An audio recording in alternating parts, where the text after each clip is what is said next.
Gold, trusted gold buyers. మీరు తాకట్టు పెట్టిన బంగారాన్ని విడిపించి ఈ రోజు ఉన్న మార్కెట్ ధరకు కొనబడను.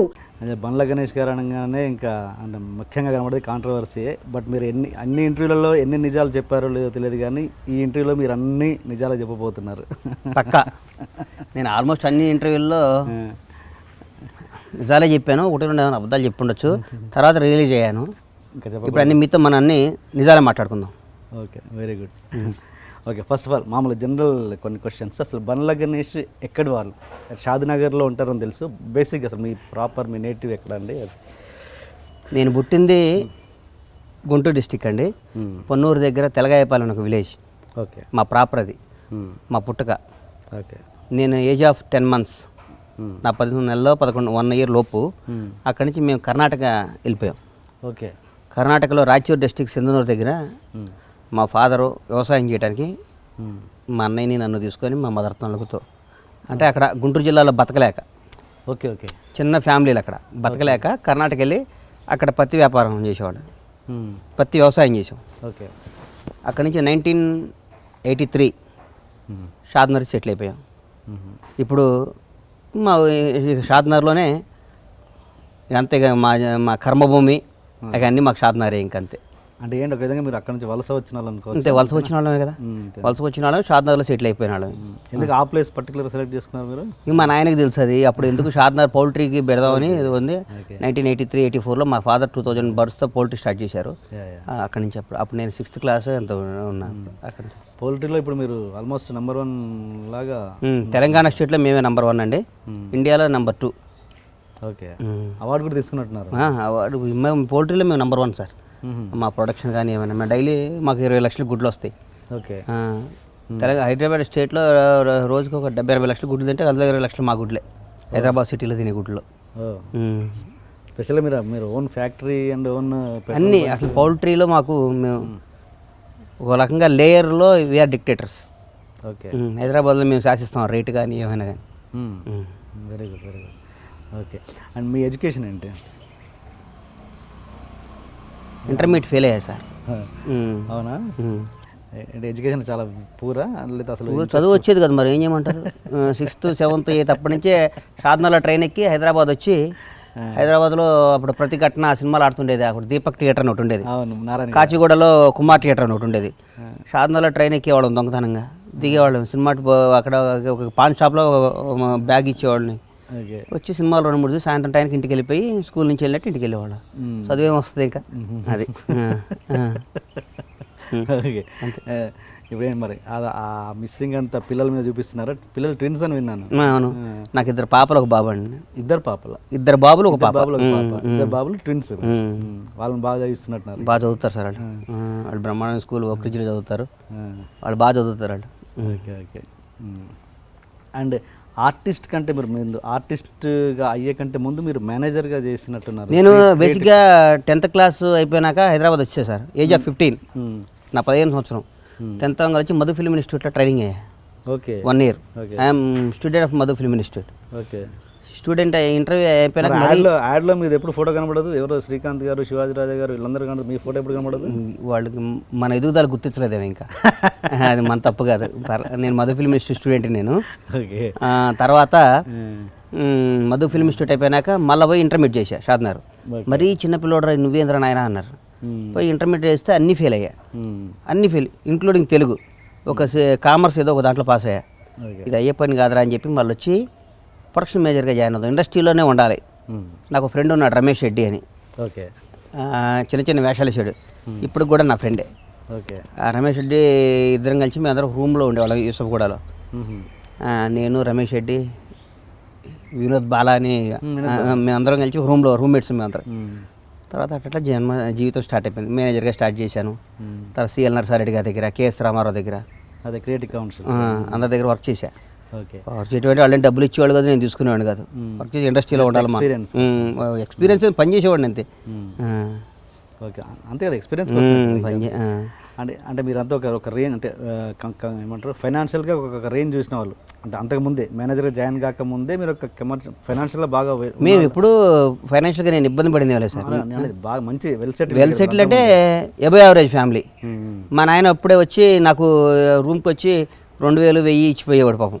ఓకే ఓకే 1000 నేనేమో ఇంటికాడ డబ్బులు తీసుకునేది ఏందా అనుకునేవాడిని. నేను ఇంటికాడ డబ్బులు తీసుకోవద్దు అనుకునేవాడిని. ఓకే అట్లాగే మా నాన్న వచ్చి పాపం ఇచ్చిపోతూ ఉండేవాడు. మా నాన్న బాధ అనిపించేది నాకు, మా నాన్న దగ్గర డబ్బులు తీసుకుంటున్నాను అయిందని. నేను ఆల్మోస్ట్ ఒక 20 ఇయర్స్ బ్యాక్ నుంచి ఎప్పుడు షాద్నగర్ నుంచి నేను డబ్బు తెచ్చుకోవటం లేదు. అట్లాగే సినిమా తీసే రోజు ఫస్ట్ రోజు ఒట్టు పెట్టుకున్నా, షాద్నగర్కి ఇన్కమింగ్ ఉంటుంది కానీ అవుట్ గోయింగ్ ఉండకూడదురా అమ్మ అని ఒట్టు పెట్టుకున్నా మా అమ్మ నాయన మీద. Very good. మా ఊరికి డబ్బులు పంపించాలి కానీ తెచ్చుకోవద్దు నేను హైదరాబాద్. అందుకని నేను హైదరాబాద్ ఒక రూపాయి దాన్ని, ఓకే ఇక్కడ వస్తే ఏదైనా షాద్నగర్ పంపిస్తాం అంతే. మా మా జీవితం షాద్నగరే కాబట్టి. గుడ్. నేను అనేది ఫైనాన్షియల్ బాగా చూసిన వాళ్ళు, అంత ఎంత కొంత చూసిన వాళ్ళు, ఇక్కడ మేనేజర్ కంటే మీకు చిన్న చిన్న అవమానాలు ఉంటాయి కదా, ఎలాంటివి జరిగాయి? అన్నీ కేఎస్ రామారావు గారికి బీపీ ఎక్కువ, అరుస్తుండేవాడు, భయపెడుతుండేవాడు. అయినా మనం ఇండస్ట్రీలోనే ఉండాలి. సినిమా అంటే పిచ్చి, సినిమా అంటే ఫ్యాషన్, సినిమా అనేది తప్ప ఇంకోటి ఏం లేదు.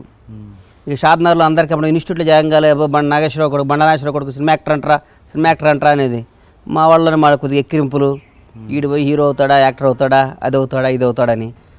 ఒకరోజు ఉండలేనని షాద్నగర్ వెళ్ళిపోయినాక మా అమ్మ తెల్లారి నైట్ ఏమలేదు పాపం, అప్పుడు పోయి గౌలిగూడ పోయి బస్సు ఎక్కేది. గౌలిగూడ పోయి బస్సు ఎక్కితే షాద్నగర్ దిగేది. ఇంటికి పోతే పాపం మా నాన్న స్కూటర్ మీద వచ్చి తీసుకుని పోయేవాడు. నేను పోనమ్మా షాద్నగర్ హైదరాబాద్, ఇంకా అన్నమాట ఎవరి దగ్గర అన్ని పనులు నేను చేయను, మన ఇంటికాడ ఏదైనా చేస్తా అది అంటే. పొద్దున్నే మా నాన్న లేచి మా అమ్మ లేచి ఏమైనా కానీ సినిమా ఇండస్ట్రీలో ఉండాలి. మా నాన్నకి సినిమాలు అంటే పాపం ఇష్టం, చాలా ప్రేమ. మా అన్న వీళ్ళందరూ నన్ను మా అన్నయ్య కొడుకులా చూసాడు. నాకు మా అన్నకు 1.5 year గ్యాప్. అవును, తమ్ముళ్ళ చోటు ఇప్పుడు వాడు కొడుకులాగా, మీ ఇద్దరం ఒరే అనుకుంటాం అట్లా. వెళ్ళాలరా అన్నారు.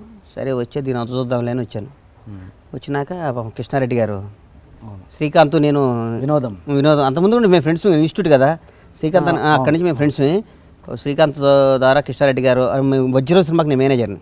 అవునా? ఓకే. వజ్రం సినిమాకి మేనేజర్. అప్పుడు కొద్దిగా కృష్ణారెడ్డి గారి పరిచయం, తర్వాత శ్రీకాంత్ నేను ఫ్రెండ్స్ అవటం, మేమందరం కలిసి అంటే వినోదంలో అవకాశం ఇచ్చారు. దివాకర్ బాబు గారు రైటర్ ఉండేవారు. ఆయనకు ఒక రోజు నేను ఇన్స్టిట్యూట్లో మైమ్లో ది బెస్ట్ స్టూడెంట్ నేను. ఒకరోజు మైమ్ చేసి చూపించాను అక్కడ గెస్ట్ హౌస్లో. అమ్మ నువ్వేంటా అంటే నేను ఇన్స్టిట్యూట్ సార్ అని చెప్పా. పాపం దివాకర్ బాబు గారు కృష్ణారెడ్డి గారు రికమెండ్ చేయటం, వినోదం సినిమా అవకాశం ఇచ్చారు. Okay okay. అచ్చా, అలా వచ్చింది అంతే. కృష్ణారెడ్డి దివాకర్ బాబు గారు రికమెండ్ చేశారు. అచ్చిరెడ్డి గారు కృష్ణారెడ్డి గారు చూశారు. కృష్ణారెడ్డి గారు పాపం ఆయన. నాకు బాగా గుర్తు, వినోదం ఒక సక్సెస్ మీట్లో మీరు బాగా కన్నీళ్ళు పెట్టుకొని నాకు లైఫ్ ఇచ్చింది ఎస్వి కృష్ణారెడ్డి గారు అని కన్నీళ్ళు పెట్టుకున్నారు. గుర్తు. మీరు అప్పుడు ఉన్నారు ఇండస్ట్రీలో? ఎంత వయసు సార్ మీది? నా కృష్ణారెడ్డి గారే కదా సార్. మరి అంతకుముందు ప్రొడక్షన్ మేనేజర్ అంటే నా స్థాయికి తగ్గ పని కాదు. నేను అంత నా మనసుకు తెలుసు నేనేందో. ఓకే. ఆర్టిస్ట్ అవుదామని ఇన్స్టిట్యూట్ ట్రైనింగ్ అయ్యాను. కృష్ణారెడ్డి గారు ఇచ్చారు నాకు. తర్వాత 2-3 సినిమాలు, కొన్ని సినిమాలు యాంకరేజ్ చేసేవాళ్ళు, యాక్షన్ ఇచ్చారు. కృష్ణారెడ్డి గారు నన్ను ఒక రకంగా చెప్పాలంటే ఒక తమ్ముళ్ళ చూసేవాడు సార్ నన్ను. అదే ఆ విషయాలు తెలంటే ఇండస్ట్రీలో ఉండక్కర్లేదుగా, బయట ప్రేక్షకులు కూడా చూస్తారు కదా. మీరు ఉన్నారు అర్థమైపోయింది. మీరు మనలాంటి లాంగ్ జర్నీ ట్రైన్ మీద.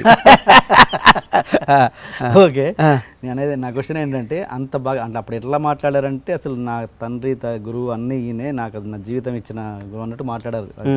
అంటే మీరు ఒక టైంలో ఇప్పుడు ఒక టాప్ ప్రొడ్యూసర్ మీరు, ఆయన ఒక టైంలో కొంచెం డౌన్ఫాల్ అయిన పరిస్థితి వచ్చింది. అప్పుడు మరి అలాంటి వ్యక్తికి మీరు బ్రేక్ ఇద్దాం. ఈరోజు కూడా చెప్తున్నా మీకు,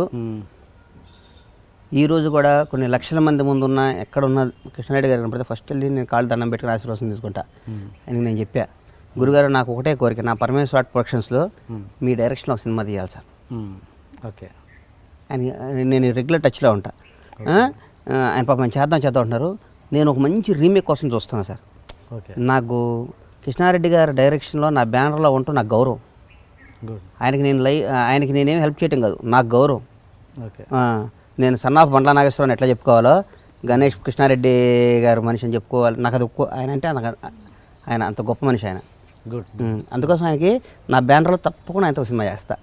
డైరెక్ట్గా డైరెక్షన్ నాకు గౌరవం. ఆయన దర్శకత్వం పక్కన నిర్మాతగా నా పేరు బట్ట నాకు గౌరవం. నాకు ఆయన ప్రోడక్ట్ని నేను ఆయనతో సినిమా చేసే స్థాయి అంటే అంతకంటే అచీవ్మెంట్ ఏందండి లైఫ్లో.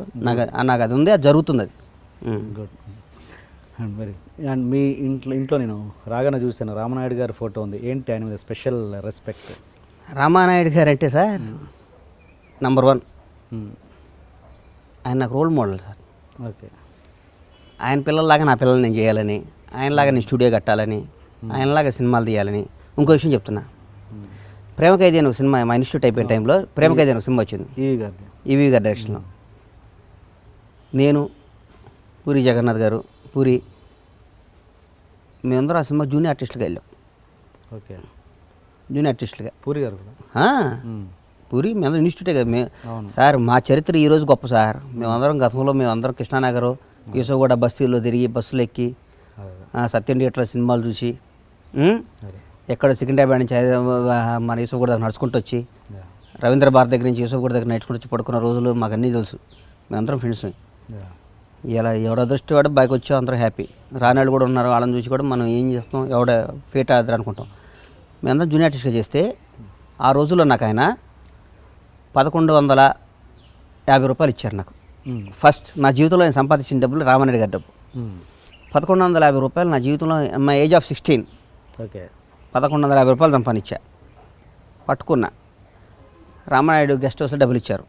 జోబులో పెట్టుకొని డైరెక్ట్ 9Y బస్సు ఎక్కి కోటీలో దిగి యాబిడ్స్లో దిగి చర్మా షాప్కి వెళ్ళి ఒక 2 షర్ట్లు 2 ప్యాంట్లు కొన్నా. ఓకే.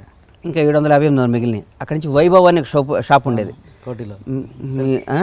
తెలుసా మీకు?